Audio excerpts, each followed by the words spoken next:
Oh, so this is a different kind of video today. I'm actually in China, just cruising around a little bit on my little tricycle. I love it. It's like the greatest thing on earth. I don't know how well the audio is going to pick up. I mean, there's going to be a lot of background noise and shit like that. People will probably yell hello at me because I'm kind of in a rural area. It doesn't look like it, but it's only a city of about 2 million. There's not a whole lot of white people here. So I get told hello a lot. But I want to talk a little bit about what I've seen and my thoughts on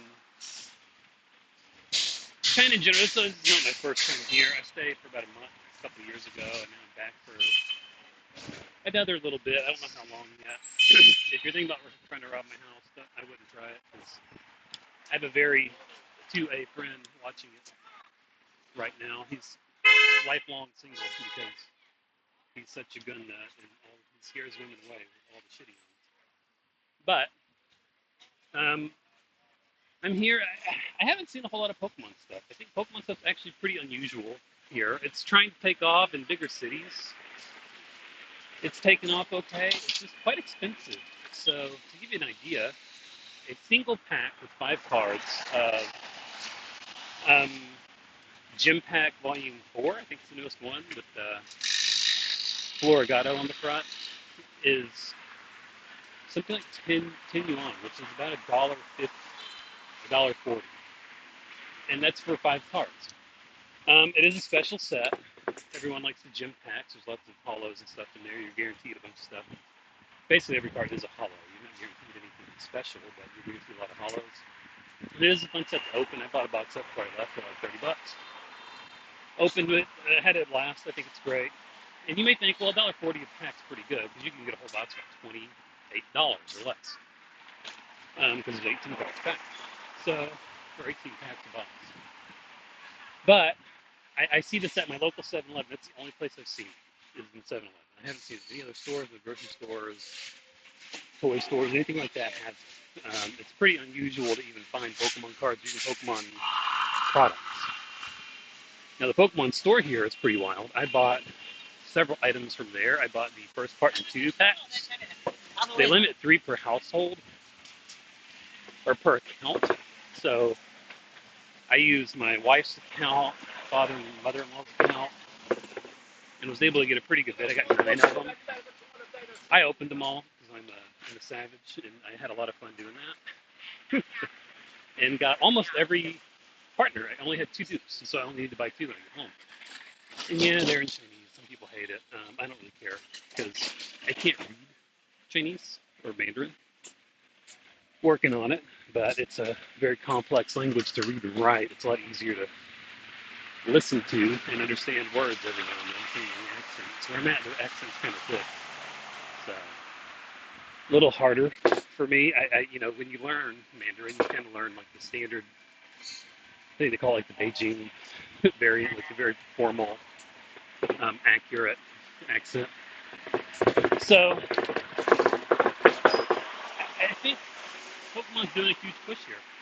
When you buy from Pokemon Center, stuff is expensive. I mean, the first partner packs came with 1 pack, a little acrylic thing, and one of the partner cards, and they were about $5 a piece. I want to say maybe a little bit more, 5.32, I think, is the exact amount. Now, in America, that's not a problem. People wouldn't have much issue paying, $5 for a chance at getting like a $40 card. Obviously, the card's not $40 in Chinese due to the fact that it is so cheap. But looking long term, does Pokemon need to succeed in China to succeed long term? I think it's much more important than people give it credit. I think long term you will have to have the Chinese audience on board. And from what I'm seeing, a lot of people buying it here are buying it specifically to sell to overseas scalpers. My wife has an old classmate that does this in one of her group chats. And she was talking about it and said, well, it seems like most of the sales actually go from here to overseas. Because those $5 packs we're talking about sell for about $20 in America. So you can imagine that if you get a bunch of odd accounts to buy hundreds of them, ship them overseas, they're light. Well, relatively light due to the giant hunk of acrylic in there, but they're relatively light. I mean, you can ship a lot of them for fairly cheap. And I think that's what most people are going to do and what they are doing. But the problem is that's kind of alienating and making it difficult to get for the Chinese audience because those limits don't really need to be placed other than the anti-scalper and anti-bot limitations. So the average fan here has to jump through all these hurdles just to get what they want to open. Like I did. I wasn't planning on taking these back and selling them. That sounds unusual because it is sealed. I don't think Chinese products can age particularly well when it comes to sealed. I think it can, especially for these first partner packs and all that. But I'm a Johto guy. I love Johto. Third gen's probably my favorite, even though I've been in it since day one. But that's only because I played the living shit out of Ruby growing up. So these may age particularly well. I just wanted to open them because they were cheap. I got, like I said, I got 9 of them for about $15. I'm sorry, for about $35. So I thought it was a pretty good deal, pretty fun to open. It also came with a pack of Surging Sparks, I think. I didn't get much there. I think I got, nothing. I got fuck all. I think I got an A spec or something. I mean, the pull rates are pretty abysmal in Chinese. They just have to be clear about what you can get, but not about what you, not like in Japan, where you're guaranteed X amount per box. Now, if you get a box like Gym Pack, yeah, you're going to get some pretty good stuff in there. I'm sorry, there's probably not a whole lot to look at right now. I'm just kind of cruising around the neighborhood. I got my Starbucks kind of wired me up. So I'm a little more talkative than usual, but no, that's impossible. And I think long term you do have to have, because it's a huge audience. Wait, I mean, when I think about how Pokemon's going to look in 20, 30 years, looking out, we're talking about super far. If they can't capture the Chinese audience, I think that's where the money's going to come from in the interim period where it's not particularly popular everywhere else to be successful. Now, I know it's the largest IP to ever exist because the Bible's not really monetizable. Well, it is. So is the churches and stuff. But we're talking about just creative IPs here. And I think the money has to come from somewhere when Americans and Europeans don't care about it, which is the vast majority of the time. People really only care about it during boom cycles, historically. And then it just has okay sales otherwise, which we will get back to that at some point. I mean, there's already a lot of lifelong fans that are kind of hopping out right now. Because let's be honest, it's kind of a pain in the ass to get anything in America. Here, it's a lot easier. Now, I was here a few days after Prismatic released here. Prismatic was impossible to get. It got scalped all the fuck, even here, which I know sounds crazy. But again, people are buying these to send them overseas so people can sell them for $5 or $7 a pack. Whereas here, I think they're about $2. I think they're a little bit more expensive than the gym packs because there are more cards. There's 10 cards or 8 cards versus 5. But yeah, I mean, it just got scalped all to hell. I couldn't get a pack even here. So the domestic audience is completely shafted out of the experience of that. Unfortunately, I mean, I know a guy, the same guy I was talking about that my wife knows. He posted a picture. She showed me. He has about, I think it was something like 80 boxes of it that he was able to buy out. Which in China, a profit of, let's say, tripling your money, which is probably what he's going to do, or even just doubling your money on something like this, that's still a huge profit for Chinese. Money goes pretty far. If I were to just sell everything I own, move here, make everything liquid, including my stocks and savings, and investment, sell off the investment houses, and just have everything liquid, I could buy a house here, probably a huge 3-story house in the county I'm in right now, and my money would have probably 4 to 8 times the spending power of what it does in America. So I would go from being decently well off to essentially being an elite here. And then I could easily, because I'm the only American in the entire county, and it's a rich county, they make a ton of money from crystals and selling those internationally. Actually, a lot of Russians here are in the crystal trade too. They buy a lot of stuff. But because of that, I could tutor English or just teach English professionally, like with the license. Privately, probably make between $50,000 and $80,000 a year doing that, and that is an insane amount of money. To give you an idea, teachers, like actual salaried teachers, essentially make somewhere around 13 to 15,000, sometimes up to 20, and that's a lot of money per year. I mean, you can save a ton of money doing that. So, let's see me getting some stairs. Oh man, I had the camera pointing the wrong way. There's a bunch of chickens. So, as you go into it, I mean, the difference here and the motivation for people to scout, I would say is much higher as long as the Chinese market is popular overseas. But of course, that's only going to happen during a boom, like we have now.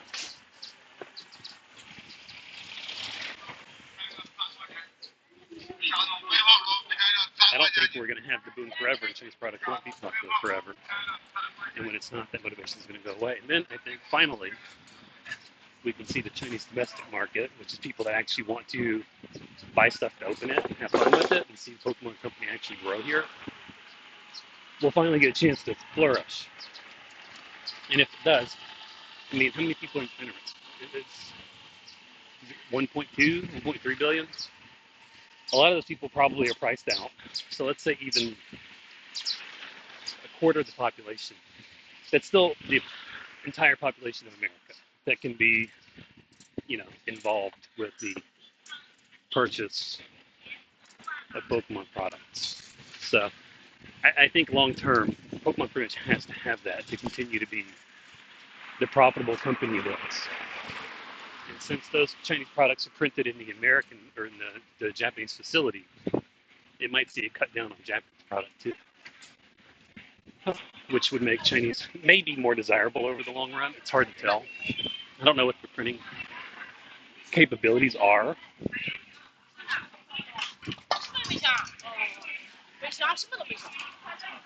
And I think I might have gotten turned around. I don't know what their printing capabilities are like in Japan.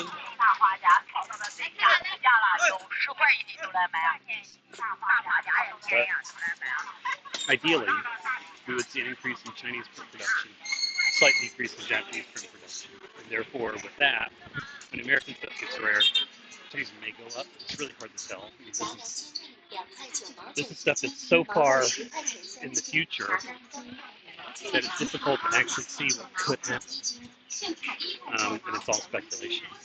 I just feel that the Chinese market, the domestic market, its actual grip as a hobby and something people have fun with is incredibly important for Pokemon to continue what it's doing once it's being cycled in, and we're stuck with American product being completely stagnant. I mean, there will be some people still involved, but your lifers may come back, they may not, knowing that the same thing's just going to happen over and over again. So it's really hard to tell. It'll be neat to see. I'm just going to kind of keep cruising. Got a busy intersection coming up. I kind of got to wait on everybody. You can see here, this is the White Man Bakery. That's how I kind of know where we're at. We just went through a pretty busy shop district that I've been to before we go there to buy this little type of bread. It's really thin. It's pretty neat how it's made. It's made on a giant roller.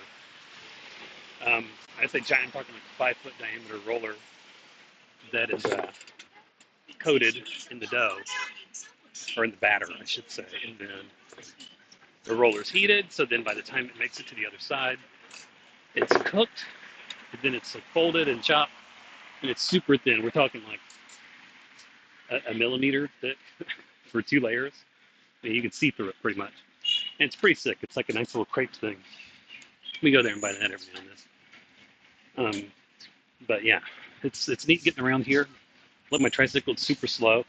It's kind of a pain in the ass for how slow it is, but it's not too bad. I don't know if you can see. It's kind of hazy today. We just got the typhoon roll through a couple days ago, and the humidity is insane. I think it's in the 80s right now. I'm used to high humidity, but I'm used to humidity in the high 60s, low 70s, maybe mid on a really shitty day. Here, the humidity gets in the 80s and 90s. I mean, it's insane how much you sweat just from going outside. What's funnier is that locals don't sweat at all. They'll be out doing stuff, walking, covered from head to toe. I mean, everyone's afraid of the sun here, of getting a tan. So they'll have long sleeves on, long pants on, face masks on, covering their entire face with their eyes. And it's nuts because they don't sweat. They're so used to it. But I just wanted to kind of give my thoughts on the Chinese domestic market. What I'm seeing here, it's very difficult to get cards in person.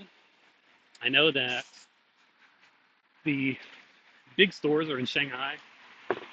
I didn't get a chance to go to those. We were so worn out from the flight. I mean, the flight process and the process to get to where I'm at. I mean, the flight was 17 and a half, 18 hours long total. Not including layover, that makes it like almost 20. And then we had to take an hour train, and then a 4-hour train, or actually, I think it was a 5.5 hour train ride this time to get to where I was going. So with knowing that was coming up, we just wanted to get it over with and just call it a day. So yeah, we just called it quits and said, hey, fuck it. I don't see much point in staying in Shanghai and trying to explore. We got a angry baby and a grandma and grandpa that can't wait to see their kids, their grandkids. So we just said, let's push through and get to the house. So maybe on the way out, I'll explore a little bit more if I get a chance in Shanghai. My wife said she wants to try to give me a shot to go to the Pokémon store, but if it happens, it happens. If it doesn't, it doesn't. Won't be the last time I'm here. I'll probably come back in another year or two. It's one of the nice things about having family that lives overseas is, it's having an excuse to go to somewhere cool. And I like it here. Like I said, I spent a lot of time here. And being mobile is great. I found that I can basically just transfer my driver's license here. It's one of the reasons why if you get like the AAA international license, they don't have a Chinese one, because you can basically just do a quick driving test and get your Chinese driver's license as a foreigner, which is pretty sick. I haven't done that process yet. We're still looking into it, but that's, my mom said it's super easy to do. So I figured it's probably worth a shot, and I'll probably end up doing it. And then they were thinking about getting me one of these tiny little city cars. If I can find one, I'll point it out. They call them bumper cars because people hit you all the fucking time when you're on them. Let me see if I can find one. They're basically like little four-wheelers or electric or gas tricycles with like this covering on them. Or you can actually get like a literal tiny, tiny car. And I would love to. Driving here is pretty terrible. As you can imagine, I'm going way off topic here, but I'm just going to cruise and talking. Driving here is pretty shit. When I'm in the car with my mother-in-law, it is so nerve-wracking because she drives like 10 kilometers an hour under the speed limit, and she brakes crazy hard. Like, I'm talking, just slams them like a mile away from the light, even when it's still green, just in case it turns yellow, she's ready to stop. And of course, she's so slow to get up to the intersection that every time it turns red. So, yeah, it's pretty terrible driving with her. Let's see. Okay, so this is like the neighborhood we live in. Doesn't look like much, but it's actually a pretty nice suburb here. And you can drive through. and go to an actual little suburb where the houses are humongous. And if we ever moved here, this is probably where we would live. I don't think we would ever move here, though. We don't want to subject our kid to Chinese schooling. Um, they passed a regulation a few years ago where even elementary school kids basically are forced to do some amount of night classes, which is insane to me. Like they'll be at school until 7 or 8 p.m., which we just don't want that. Yeah, she might end up smarter or more successful, but it just doesn't seem like it's worth the risk for just fucking her up for life. I mean, my wife hates it. She hated it, and she didn't have to do night classes when she was young, and her mom was a teacher. So life was probably a little bit easier even with that. But knowing about the night class and stuff, probably never will move here unless she's already out of school. Then we'll probably retire here because, again, money just goes so much further. Oh, big bump. My ass is already numb. I've been riding around all morning. High on my Starbucks. It's hard to get caffeine here. So I've been caffeine free for a couple of weeks and sick. So not like I can drink it anywhere. Now I got it. It's killing me. It's tearing me up. So where's that neighborhood? I might have missed it already. I like driving through it. It's really nice. But anyway, way off topic. I will say that with the release schedule being of Pokemon being so far behind in China, I mean, again, they're just not getting prismatic. I don't know if that's hindering the the market because obviously, just like anyone else, Chinese customers can see what's going on with the American market and overseas market, I should say, with all these releases that are happening now. So they're seeing the new stuff be very popular. They're seeing the new cards come out in other countries, and they don't have access to them. They have access to cards from a year ago, 2 years ago, almost. Right now, again, Surging Sparks, I think it's the newest set besides Prismatic. And I think that is affecting, to some extent, how popular it is here. Because they're seeing online discourse surrounding cards that they just do not have access to unless they buy it from overseas for incredibly high prices. Uh-oh. Hey, buddy. Can I get through here? Okay. Yeah, we're going to risk it. Sorry, there's a dog there. I wasn't saying hey, buddy, to just a random person. Oh, they had the gate closed on me. See? They might have caught wind we were coming. Like, we came this way a lot. Well, let me see if the other one's open. It's only one gate. That might be a private gate that leads to the street. Again, these are really nice houses. These are humongous, if you can't tell. I mean, these are like 3-story. I think they're somewhere in 4,000 square feet houses. I mean, they're massive. They're about 400 grand, which here, that's fucking crazy. I mean, that's so much money. I mean, to make a salary equivalent to 40 or 50,000, which is what they recommend in America, you have to be your salary needs to be like 10 times the price of the house or higher.